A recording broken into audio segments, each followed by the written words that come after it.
In a lot of ways, Niggle is just like J.R.R. Tolkien. Both of them wanting to perfect their work and focus on the details so much that they lose the bigger picture of what they want to finish. In this conversation with Rich Hasnip, who is the chairman of the Malvern C.S. Lewis and Tolkien Society, we'll be discussing how the Leaf by Niggle short story of J.R.R. Tolkien is almost an allegory on Tolkien's life. Please like and subscribe, and with that, let's dive right in. Welcome, my lords, to the White City, where you will learn more about Middle-earth and discover differences and similarities between the Rings of Power show and Tolkien's books, and whether Amazon's show, episode by episode, is worth watching. I'm Philip Dutt, your host, and I'll be joined by Matt Vandervoort and Mark Schaefer. I hope you enjoy. Hello everyone, and thanks for tuning in to the White City Podcast. During this intermission between Season 2 and Season 3 of The Rings of Power, you'll find us talking about different characters of Middle-earth and artifacts of Middle-earth, along with the Lord of the Rings trilogy movies and the War of the Rohirrim. If you want to listen to our Season 1 review, then go to the beginning of the podcast at any audio platform. Or if you want to listen to our Season 2 review, go to YouTube or an audio platform and search Season 2 review. There will also be new guests on the show with good amounts of Tolkien and lore expertise. So a lot of things to look forward to. Today I have a new guest with me, Rich Hasnip, who is an actor, playwright, and also a lecturer in applied theology and performing arts at Regent's Theological College, and the chairman of the Malvern Lewis and Tolkien Society. So it's great to have you on, Rich. Thank you very much. Yeah, Thank you. It's a pleasure. I haven't yet had someone from across seas, so I think this is cool to have you on. Yeah. Oh, it's an honor. Um, Thank you. right. Yeah, and as I was kind of saying before, like I've typically done like most of my stuff on like Lord of the Rings, Middle Earth, like lore type stuff, but just knowing like with your chapter on Leaf by Niggle, and also imagine too with like your involvement with the society, you've also have like there's a good knowledge of like Tolkien's life as well. So yeah, so I guess kind of like with that, like what kind of got you into like Lord of the Rings and Tolkien? Like was it kind of like, especially for like more of like the like Lord of the Rings side of things, did you like read the books and then watch the movie, or like which I of those came did. I first? did. So yeah. I'm old, Philip. So the Werner movies when I was growing up. So yeah, for me it was a bit like C.S. Lewis in his autobiography Surprised by Joy talks about these sort of sudden moments of encountering this thing that he calls joy, this kind of transcendent thing. And he experiences it in weird ways. There's like a miniature garden that his brother makes, and it's his first conscious notion of beauty.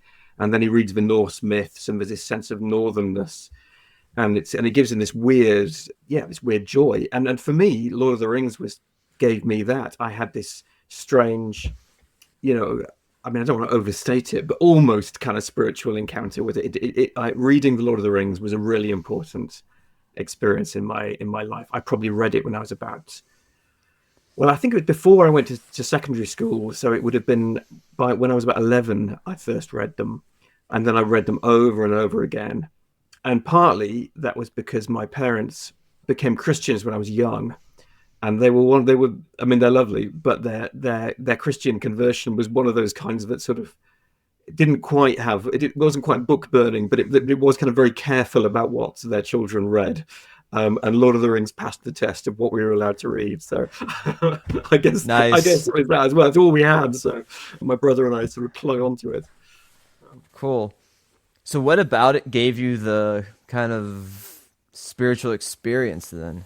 Yeah, it's hard to say. I mean, I think one of the things I was trying to think about it today. What is it about Lord of the Rings that was so special to me? I think partly one of the things I love about it, and maybe one of the reasons actually why I'm not a real expert on the lore, is because I really like those moments in The Lord of the Rings where a reference is made to something that everyone in the world knows about, but the reader doesn't. And those little sort of gaps in the story where you sense this vast history behind it, but you don't know what it is. You don't know who, you know, I've forgotten the name now that Frodo shouts out, Elbereth Gilfonia. You know, who the heck is Elbereth? I don't know. And I have read the Silmarillion now, and I still don't remember who Elbereth is. But that's okay. I find that really cool. I find all of that. Well, I think what it gives me is it lets my imagination work because it gives me just enough.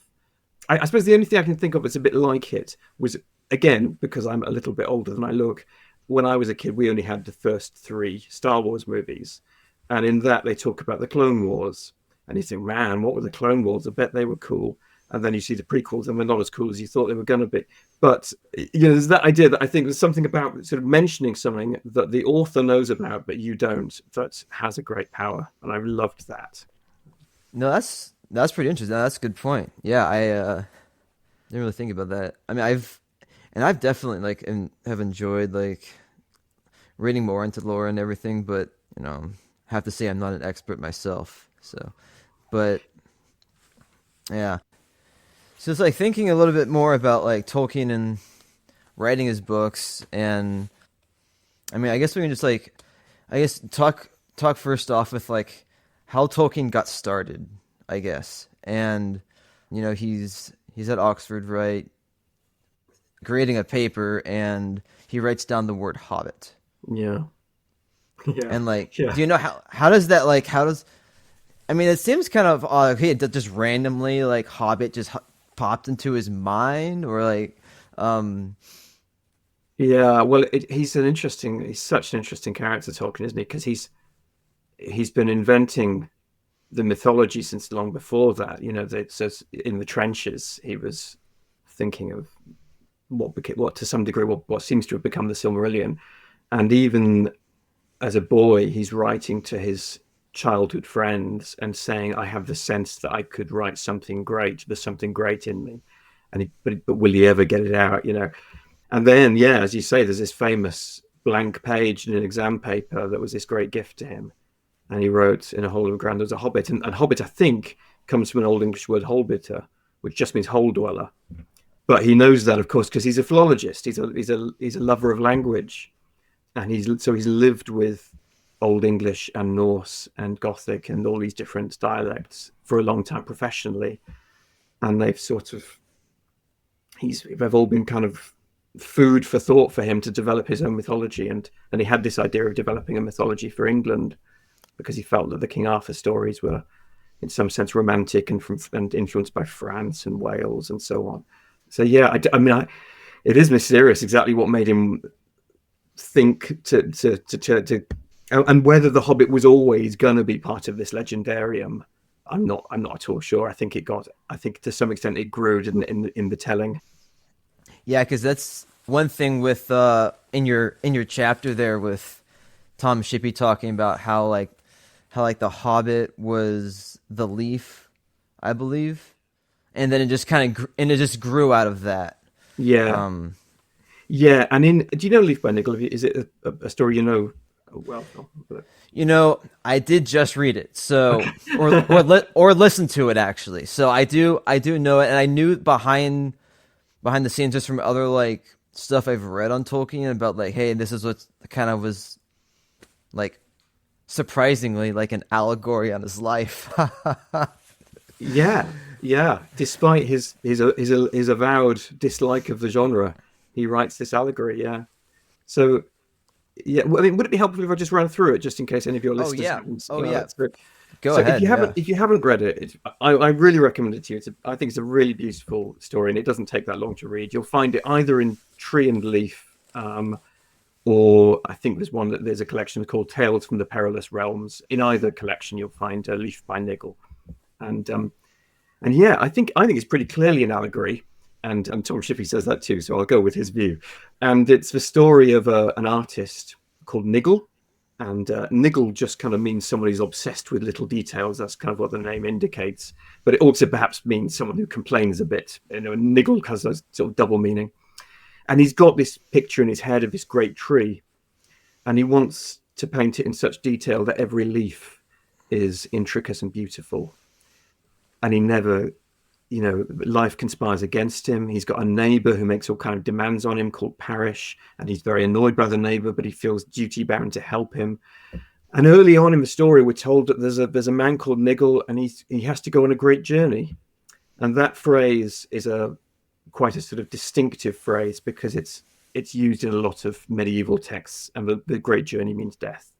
And the text that comes to my mind most strongly is a play, a medieval morality play called Everyman, that starts with God sending death to every man and tell him a great journey he must undergo, and he can't refuse it. So Niggle is summoned to death, and his work is unfinished. And he goes to what seems like a kind of purgatory, this workhouse, and there he's made to paint, but not artistry, just paint boards white, kind of torture for an artist, you would think. But he learns in that place to dedicate his time to the task that he's given. And he also learns, he says a generous word about his neighbor. He mentions an act of good that his neighbor did. And in that moment, they sort of say maybe he's ready to move on.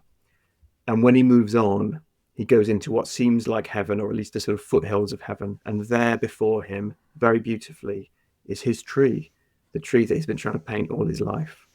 And then Parish, his neighbor, eventually comes to join him, and they work together on creating this little bit of paradise that is kind of there forever for everyone.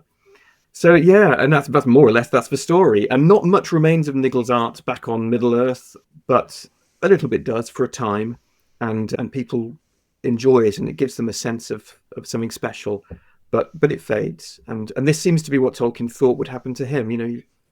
He'd produce something, but probably never finish his great work, and it would be forgotten. But maybe his work will leave some sort of legacy, and maybe even he makes this strange suggestion that maybe even the work of an artist could affect the spiritual realm in some way. There's this sort of transcendent possibility that he seems to allow for. Yeah. Now, I mean, going into the reading the book, I kind of had like the kind of general synopsis down that Niggle was going to end up in heaven, essentially. And of course, knowing that Tolkien, as a Catholic, believes that there is purgatory, I did get that sense. Okay, well, he's at the workshop. It makes sense that he's in purgatory, but one thing it did kind of make me think about is like there's like similarities between like kind of in Dante, in the Inferno, kind of bringing through. Wait, who is it? Oh, who is it? Was it Aeneid? Or Virgil is his guide, isn't it? Yeah. Okay, Virgil. Okay, yeah. Anyway, so can you is there like similarities between those two that Tolkien you think was drawing from, or other things on purgatory? I mean, yeah, that's interesting. I mean, I'm not a Catholic, and I'm no expert on Catholic theology, so I'm not certain to what extent purgatory has remained part of the Catholic doctrine. I'm a child of the Reformation in many ways, so my church was kind of built out of a rejection of some of those of that thought. So, yeah, I mean, I guess certainly in Dante's idea, he has this amazing vision of purgatory. So his idea is that when Satan is cast from heaven after this war of the angels, he plummets essentially through the middle of the earth, and the whole of the Inferno is this journey down, essentially through the kind of cratering that's happened from Satan's fall. So hell is this weird sort of place that's going down and down and down, until at some point you reach the middle of the earth, at which point the pilgrim, who is Dante himself, guided for a certain time by Virgil, ends up climbing up again. So he sort of ends up climbing out because the sort of, well, I don't really quite understand it, but the gravitation is sort of reversed in some way, and he climbs up. And when Satan fell, he creates this hole, but he also pushes the earth out, and it creates a mountain on the other side, and that is Mount Purgatory. And so, just as the first part of the Divine Comedy, the Inferno, is a descent, the second part, the Purgatorio, is a climb up. And it seems to me that in Leaf by Niggle, we have this workhouse that's very bad. It's not hell, but it's neither is it good. And then you get this sort of foothills of paradise, which is where the tree is. And then it seems to me that there's mountains behind it, and Niggle ends up sort of climbing up there. So I'm never quite sure whether at the end of A Leaf by Niggle he's made it out of purgatory, or whether he's just at the foothills of it and there's more to go, and there's more to learn somehow. And at least in Dante, the Paradiso sort of carries us all sort of out of Earth altogether, and I forget exactly how it works, but we're sort of amongst the stars by the end of it. And Leaf by Niggle never attempts anything that grand. It's a much smaller, less ambitious story, but I think it definitely does. It's in the same world, it's in the same sort of cosmology, I guess. Yeah. So yeah, in that sense, Niggle was kind of having to, in a way, like, I don't know a better way of saying it, but then like kind of work his way back to like kind of sanctification in a sense. Yeah, I think so. I mean, in my chapter of I suggest that in the end, what gets him out is charity, that he spares a generous thought. And there's this verse in the Bible that love or charity covers a multitude of sins. One of the things that's, I think, quite striking about the way Tolkien presents Niggle is that even though he's quite clear that he is an artist, he's an artist by calling, and it's not just a sort of career thing. And there's something quite moving about that, because of course Tolkien was not professionally a writer. He had lots of duties that he had to do. But even though Niggle is an artist, it's quite clear in the story that doesn't sort of excuse him from looking after his neighbor, of acts of charity, of caring. There's no kind of romantic ideal of the artist as genius, or that you get to be a horrible person because of your art. Niggle does help his neighbor, but he does it very grudgingly, and it's not really from a whole heart. And I think what he's learning in the workhouse is two things really. One is to focus on what you're doing as you're doing it, and not be constantly distracted. And the other, I think, is this generosity and charity towards your neighbor. Yeah. So Tolkien, I think, in the same way, got caught up in the details of his work, right? So I guess one thing, like, I don't remember how long it took him to like write everything that he published, at least for The Hobbit and The Lord of the Rings. How long did he take to do that? Yeah, do you know? I don't know either, but it seems to have been a long time, I think. One of the things I do know is that he seemed to be constantly slightly irritated by how quickly C.S. Lewis could turn things around. So it seemed like C.S. Lewis could have a wet Wednesday and he'd produced another book. And there does seem to have been one of Tolkien's, almost one of his niggles, if you like, about the Chronicles of Narnia. But they are a bit of a hodgepodge, and Lewis seems to be able to churn one out per year, whilst Tolkien is slaving over it. There's a great book that's just come out called The Myth Makers. I forget who the author is. It might be John Hendricks or something like that. But it's kind of almost like a graphic novel looking at the friendship of Lewis and Tolkien, and it's quite cool. And one of the things it does is it shows their respective productivity over a short period of time. Maybe it's 5 years. And Lewis seems to produce about sort of 7 books in about 5 years, and Tolkien sort of has done a couple of little. So I do think he felt himself to be unproductive, even though I think in the end we can say his work has enduring value. But it was something that he berated himself with. Yeah. So that, do you think then, like, Tolkien had that same sense of, here are these things that are keeping me from really finishing what I'm wanting to do? I think so. Sense. Yeah, I think so. I think it's you can sort of map Leaf by Niggle quite nicely against some of the letters that he writes, and particularly ones that he writes to his sons, because he's quite open and honest with his sons. One, for instance, there was a letter he wrote to, I think it was Christopher Tolkien, where he talks about getting distracted, and there's all kinds of things that are bothering him with the Lord of the Rings and stopping him from doing it. And he's got trouble with the moons, so the rising and setting of the moon, he can't get the timeline to correlate. And I think that sort of, like, how many of us would have noticed if the moons were wrong? But to Tolkien, it matters. He is like Niggle. He wants every leaf to be perfect. So yeah, I think there's a sense in which, in some ways, we can be very grateful that he was a niggler, and part of the richness and sort of weight of the work seems to come from the attention to detail.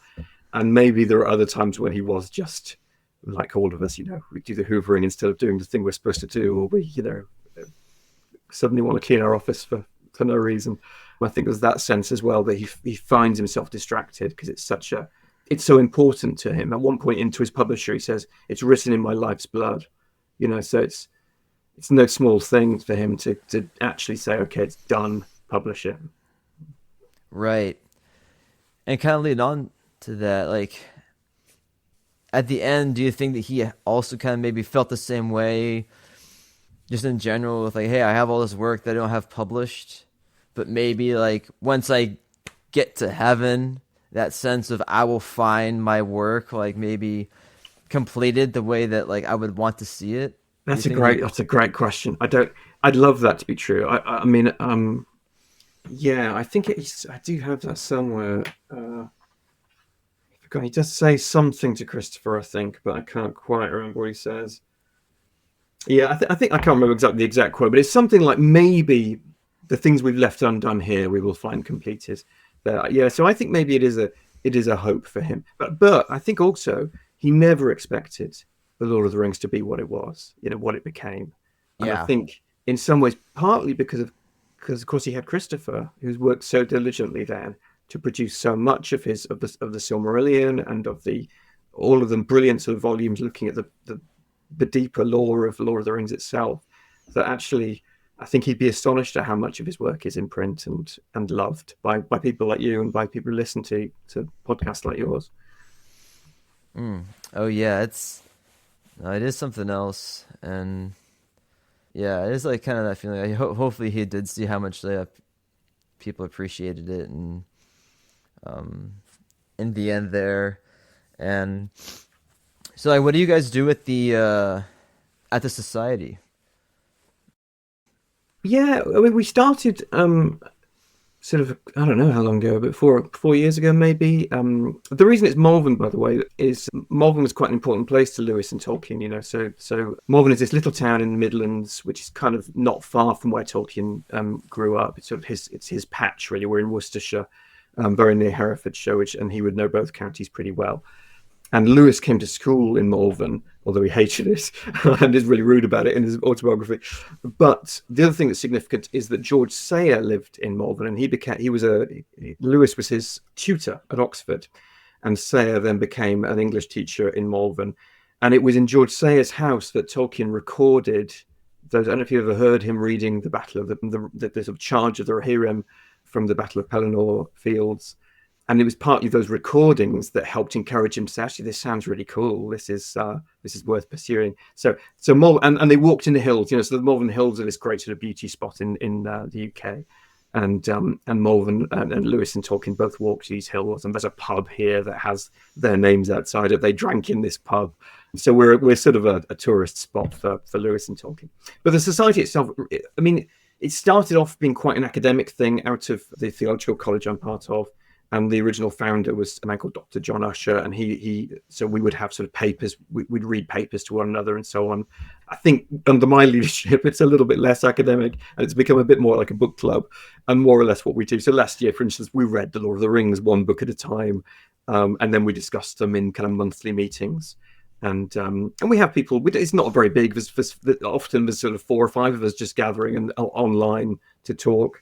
But we have a few people from overseas joining us sometimes, and anyone's welcome. So you can look us up online. There's a mailing list, so if you'd be very welcome, of course, Philip. It's in UK time, so it may be in the middle of the night for you or whatever it is. So it may not be convenient, but anyone's welcome to join us.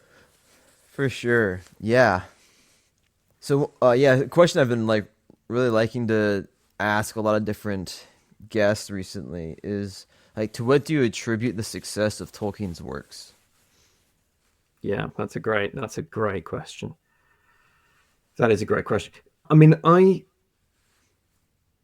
think a lot of the clue does lie in those little is in those hints. The fact that it's such a deep work, that there is history behind everything, and perhaps that isn't true. Perhaps that isn't the appeal, the vast appeal. But I think there must be some reason why his work is so generative for people. Fan fiction or the Rings of Power, or that people are hungry for more of Middle Earth, when there are so many fantasy worlds out there that are very similar. They've I mean, very quickly there was the kind of Sword of Shannara and stuff like that was very closely based on the Lord of the Rings. So there must be a reason why his work stands out, and so I do think maybe it is the niggling, it's the detail that he put into it, and the fact that those he doesn't explain every little thing. He doesn't. Often there's just a reference, and then your mind can fill in the gaps in a way. He's given a lot of imaginative space to the viewer or the reader. What do you think? What do you have a particular favorite answer to that? Man, well, I think definitely there's,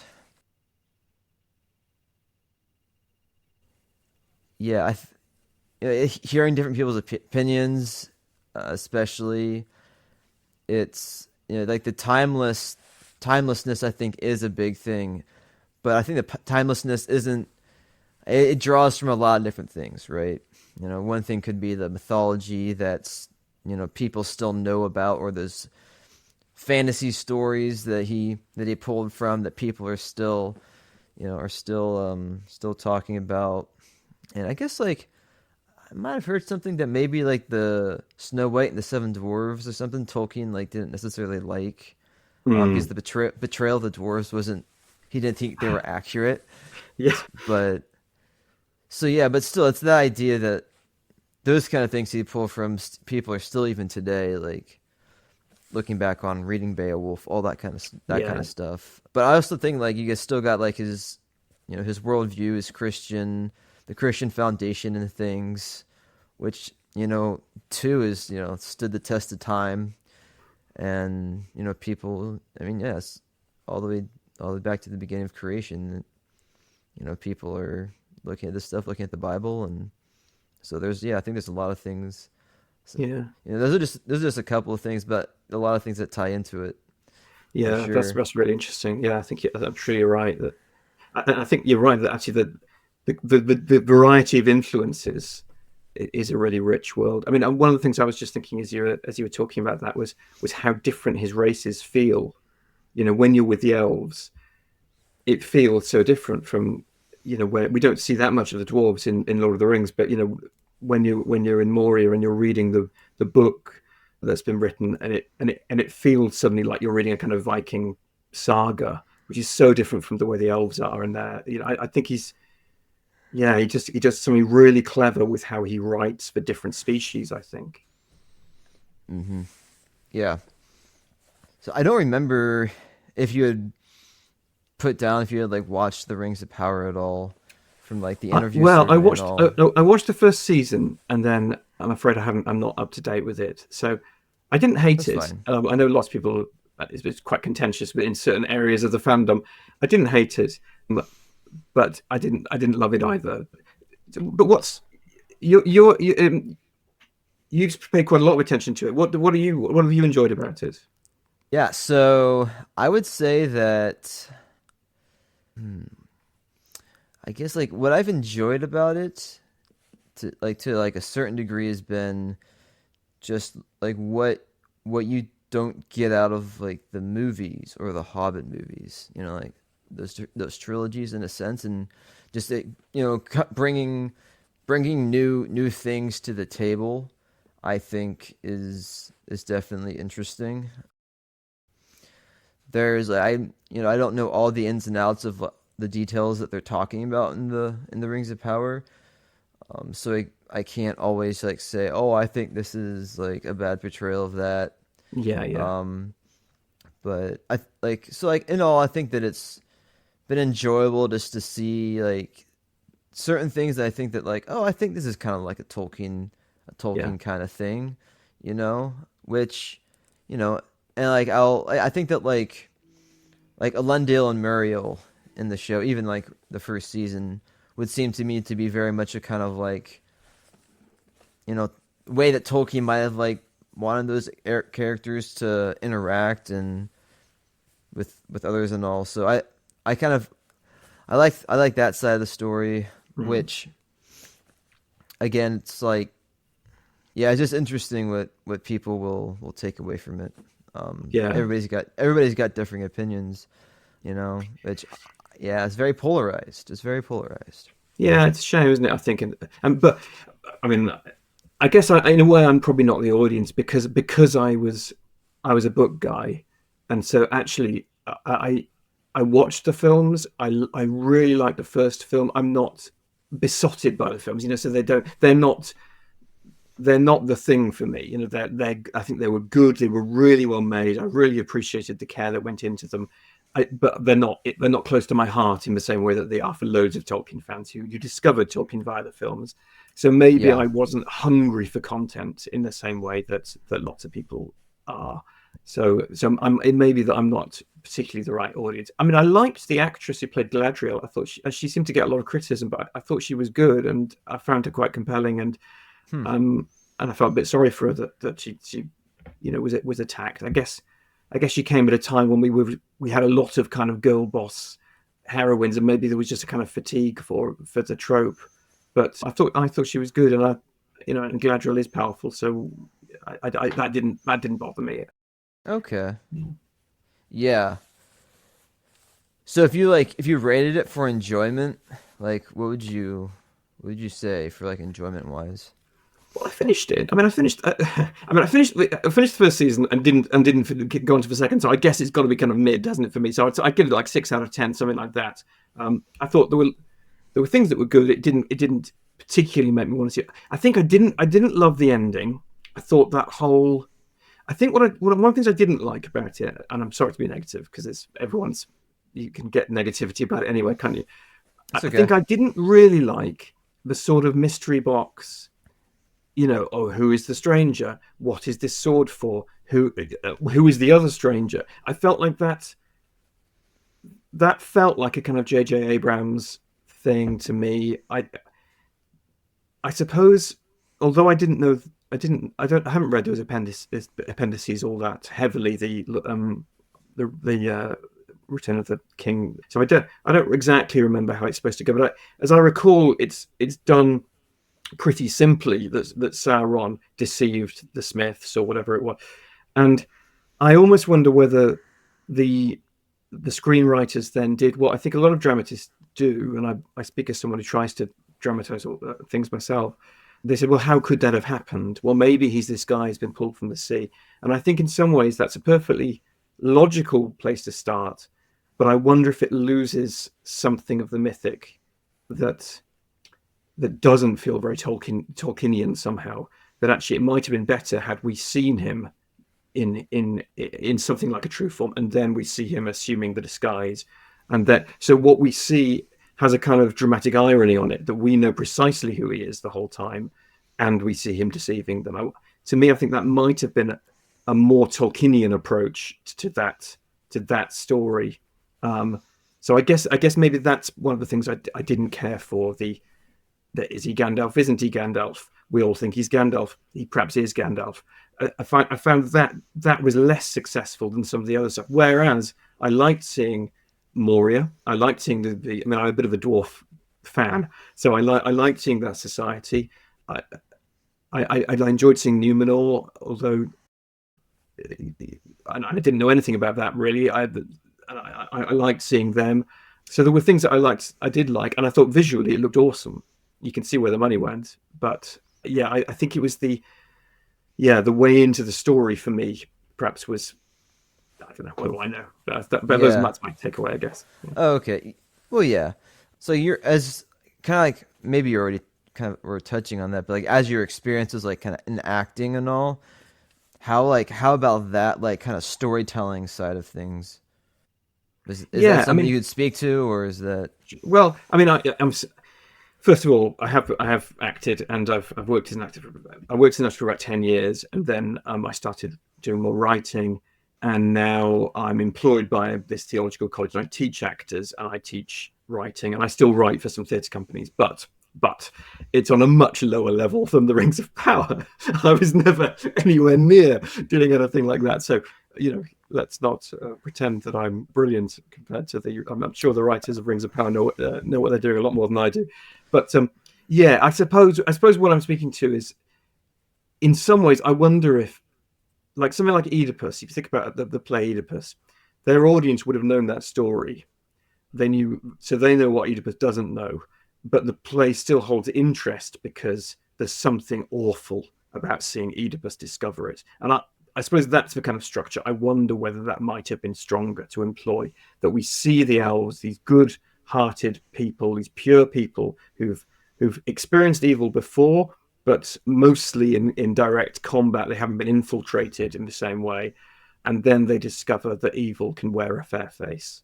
And I wonder if that might have had a more tragic tone than the sort of, or maybe it's just the fact that we had almost three mysteries going on. So it almost felt like the same thing. It's like, why are they looking for a sword, this broken sword hilt? Who is this stranger who's fallen from heaven? And who is this handsome man that Galadriel is slowly falling for? And I think that is at least one mystery too many for me. I also found the sword hilt I didn't understand that plan. What the creation of Mordor plan, I thought that was really odd. So I think it jumped the shark a bit for me in that moment. But having said all that, there were things that were good. I quite liked the idea of this traveling band of hobbits. I hadn't come across that in any of my readings of Tolkien, but I thought it was not impossible, and I enjoyed them. I enjoyed spending time with them. That felt quite Lord of the Ringsy, those scenes. And as I said, I loved seeing the Khazad-dûm stuff because I love that world. Yeah. Yeah, that's cool. Yeah, thanks. And yeah, so it's a little bit, it kind of is interesting how they're trying to play up like this subverting expectations or kind of surprising people, but like people at the same time, like, hey, maybe like just people know the story, so just maybe just give them the story. Well, yeah, maybe. And also, I suppose you ask. Obviously, the other problem is that they're trying to reach several audiences, aren't they? That they're trying to they need a much bigger audience than the Tolkien fandom to make any sort of money back. So in some sense, you can't assume knowledge. On the other hand, you've got people who are deep scholars of the lore and instantly say, oh, well, this guy should be a blue wizard and not Gandalf. If he's Gandalf, I'm going to be really upset because he shouldn't be here yet. And all of that stuff. And I can imagine as a writer that you can feel like your hands are a bit tied and you resent that. And so you say, well, I don't care. I'm going to make it Gandalf because there's also a kind of brand recognition there. I mean, I assume he did end up being Gandalf. It was sort of hinted at the end of the first season, but I haven't seen the other season, so I'm assuming he did end up that way. Yeah. Yeah. Do you think you'll end up watching the second season, or you just kind of indifferent? Yeah, I think I probably will. Yeah, I probably will. I sort of feel slightly... Well, I feel slightly bad that I haven't because, I'm a chair of a Tolkien Society, so I probably should have done really by now. I probably ought to have a more informed opinion on it, but yeah, I probably will. It's just, well, you know how it is. Life is busy, and I'm working on lots of different things at the moment. So, but yeah, I will do. I think, and as I say, I didn't actually hate it. It didn't make me angry at all. That's quite faint praise, I guess, for a $1 billion series. But yeah. I did. I think there were things that I'd like to see. Yeah, no, that's cool. Yeah. Well, thanks, Rich, for coming on and just giving 2 cents on things, Tolkien's life, and some other stuff. Yeah, it's been good.